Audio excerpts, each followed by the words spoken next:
All right, so here goes part two of the first jazz song you should ever learn. This is following up part two of another tutorial I did a couple months ago.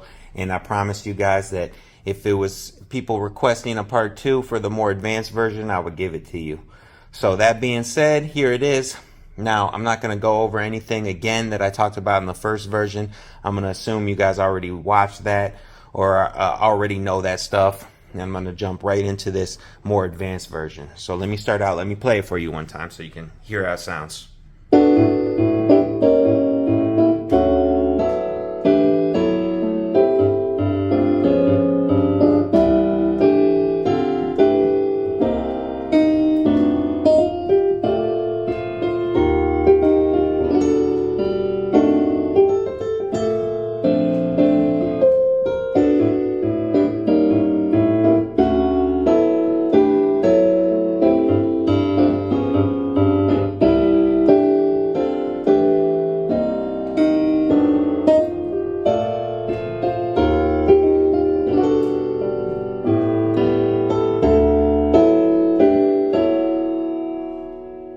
All right, so first thing you guys are going to see, if you remember the first version of Tune Up, we were playing it like this.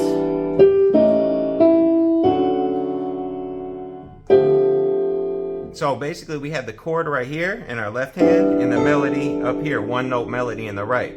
Now this time we're going to actually build down from the melody, build down using the chord tones. So here's your melody right here when you start off, okay? This is the whole E minor chord right here.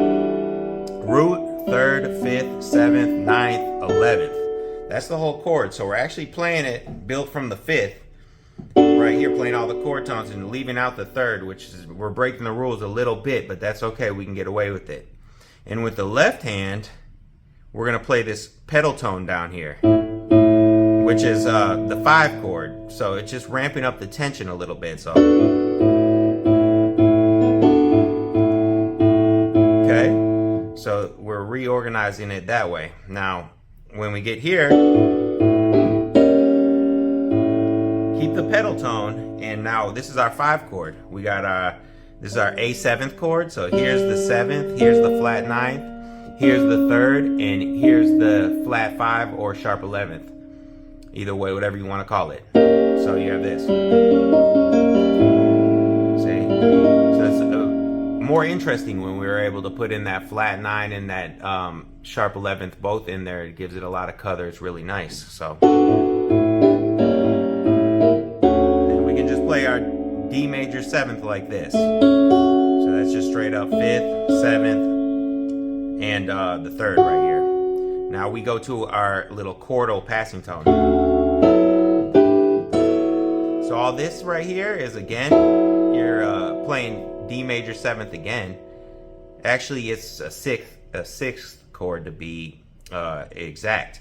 But what we're doing is we're putting in this chordal voicing of the D major, and then we're going to this chordal voicing, nice chordal voicing of it's an E minor. Really, it's just a passing chord, and then we're going back to the D major 6th chord. Okay, so this is all just extra stuff to fill it in, but it's really nice to use some of these fourths in the voicing and use some of this chordal harmony. So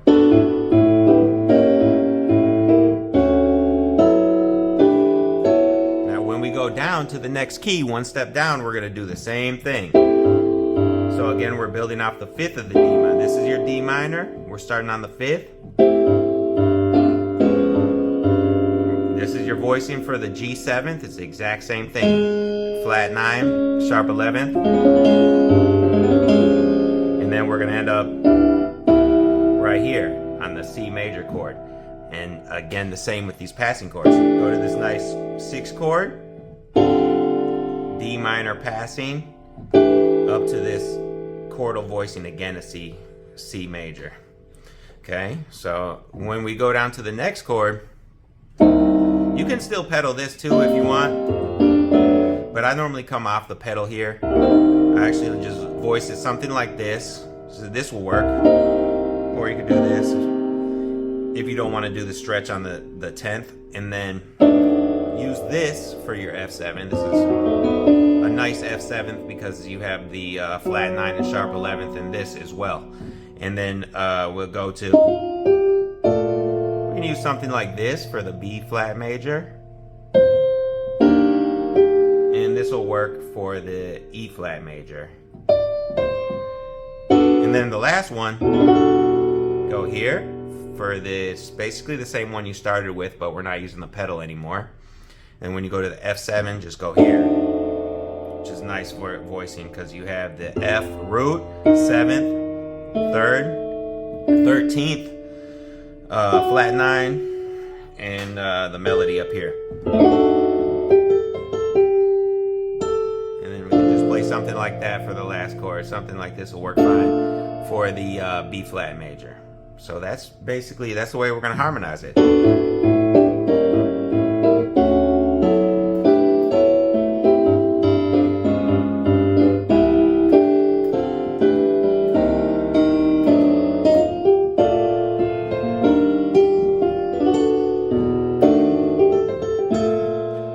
Alright, so that's the way I want you to do it. That's about it for the main melody and the harmony. Now, I'm going to go a little bit into some improv. I don't want to spend too much time because this is, you know, it's a huge area and it could take all day to talk about this, but give you a little bit of some ideas you can work with. Now, when you go down to the chords, you can take a simpler voicing like this when you're improvising. Just streamline these voicings so you can play them in one hand. These are just the basic rootless voicings that I'm using right here, okay?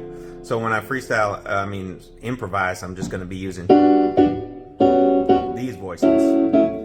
Now, you could take a lick like this, and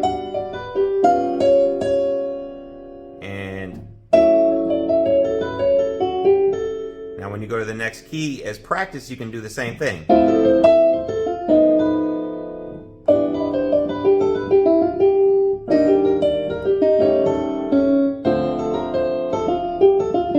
What am I doing here? I'm taking this, basically the same thing I'm playing in my left hand, but I'm gonna, I am gonna make one change in the chord. Instead of going here, I'm also gonna flat this. Why? Because I did it on the melody. So you want your chord to reflect what you do here. Now this lick,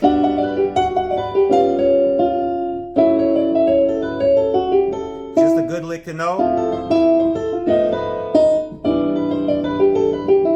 because you're basically using the regular minor chord, and then you use it's really I guess it'd be a flat 13 sound, because here's your flat, here's your F, there's your flat 13, so it's a flat 13th sound, and then using this lick just to resolve on the major chord. Okay? So that's a perfect lick. You can do it different ways. You can do it like this, or you could switch it up and do it the other way.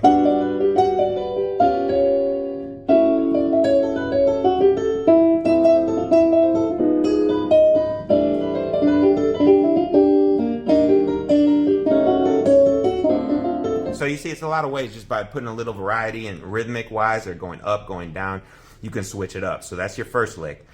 Now, here's your second one. It's the infamous bebop scale. Everyone knows. What you do is you're going to put one passing note. You're going down the scale, D major scale. So you're going here. You're going straight from here to here. But what I'm going to do, I'm going to add this one passing note at the very beginning. So it would sound like this. Next scale, Sammy.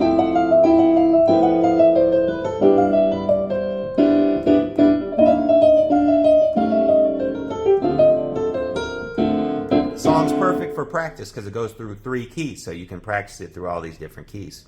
Okay? And so that's basically, we'll leave it at that for today because I see I'm going close to the 10 minutes. But what you're doing basically with that last one is you're just adding that one chromatic note. Now I could do it like this, but since all of these chords take up a whole bar instead of a half a bar, I was doubling up, tripling up the first part. And then when I get to the major chord, I always like this lick right here. because it just really outlines the major chord very nicely.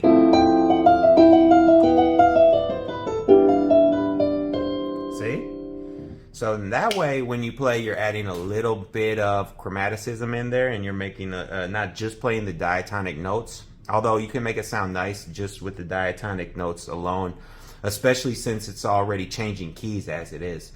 But if you were to practice these licks in all three keys, then that'll give you some more tools for your toolbox. Now, I wouldn't actually suggest playing it just like this and